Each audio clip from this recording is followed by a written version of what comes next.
జగన్ కి ఘోరమైన ఫలితాలు రావడానికి ప్రధాన కారణాల్లో ఒకటి ల్యాండ్ టైటిలింగ్ యాక్ట్. చంద్రబాబు ఈ యాక్ట్ను రద్దు చేస్తూ సంతకం పెట్టారు. మొదటి కేబినెట్ భేటీలో నిర్ణయం తీసుకున్నారు.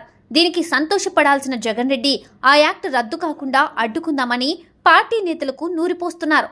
అసెంబ్లీ సమావేశాల్లో ల్యాండ్ టైటిలింగ్ యాక్ట్ను రద్దు చేయనున్నారు. అసెంబ్లీలో పాస్ అయిపోతుంది, కానీ మండలిలో కూడా ఆమోదం పొందాలి. మండలిలోనూ ఆమోదం పొంది రాష్ట్రపతి ఆమోదం కోసం వెళ్లాల్సి ఉంటుంది. మండలి ఆమోదం దగ్గరే ఆపేయాలని జగన్ అనుకుంటున్నారు. శాసనసభలో కూటమికి భారీ మెజార్టీ ఉంది, కానీ మండలిలో లేదు. మండలిలో ప్రస్తుతం వైసీపీకి మెజార్టీ ఉంది. సీట్ల లెక్కల ప్రకారం చూస్తే మండలిలో రద్దు బిల్లు ఆమోదం పొందే పరిస్థితి లేదు. వైసీపీ ప్రభుత్వం 3 రాజధానుల బిల్లు పెడితే మండలిలో ఏ విధంగా అయితే అప్పుడు మెజార్టీ ఉన్న టీడీపీ అడ్డుకుందో, ఇప్పుడు కూటమి ప్రభుత్వం ప్రవేశపెట్టే బిల్లును అలాగే అడ్డుకోవాలని జగన్ అనుకుంటున్నారు.